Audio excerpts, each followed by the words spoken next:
Anobsir gangalata dabe dirsaku filma kuti dabe Ya Rabbi malu kesanaf gali anjame kunu bukuna dabe Anobsir gangalata dabe dirsaku filma kuti dabe Ya Rabbi itu baritun bohab dini kutu garu gaftu kun moha Jette Oromia Kerume Dirsa kuti dabe Dale gudise Ilma kunso dabe Bidizuma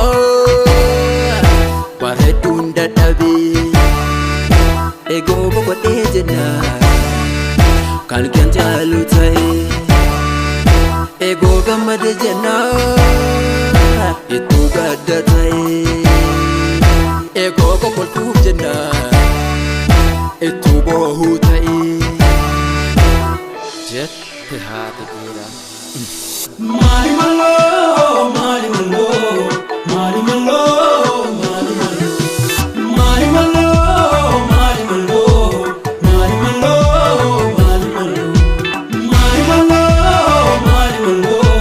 Mari malo, mari malo Mari malo,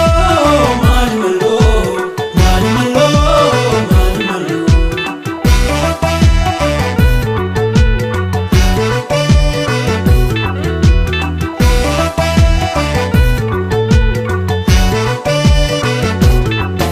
Asgahun ke kuni tola seta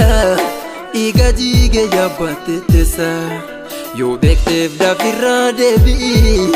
Gochan ke wa hundunun tane Didemonu kerun sitti kane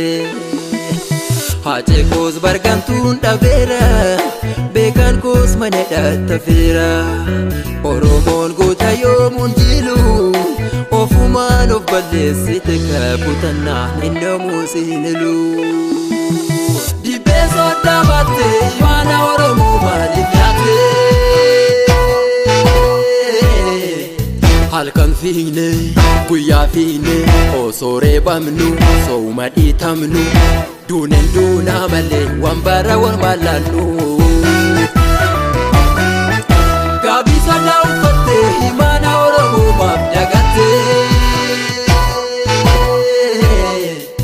Halkan fine, guyya fine Osore bamnu, souma itamnu Dunen duna male, biya orma filanu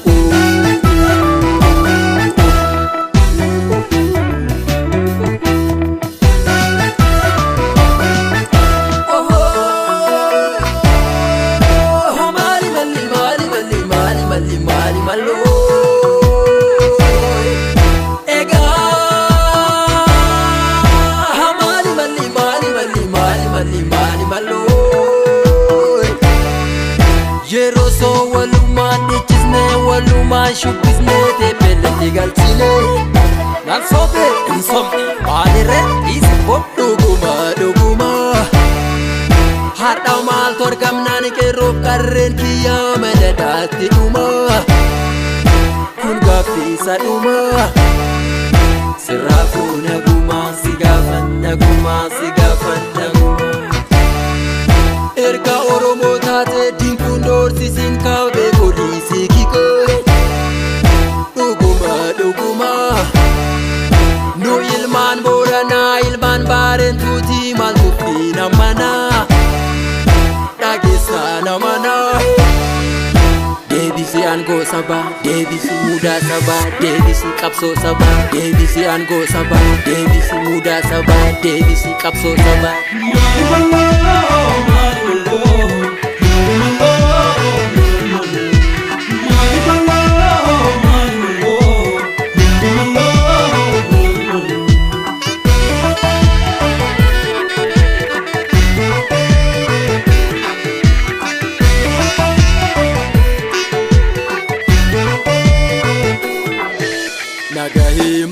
yoomi tanobsa yoondu esa lafan silesa bekano lamif wadiesa sida bulgu walin kolfika galfaduti masara kekesa waqomo tade biyarefsise hajemo agari dalata dabadu takasa bagefadu alaga walin mafutata halagan binen sanamanyata jalan kalen fardimo masenu atudin kasenu eboke sobuloke korsiqeroke kotakayana jarrochi sudide wanjo gabru makasna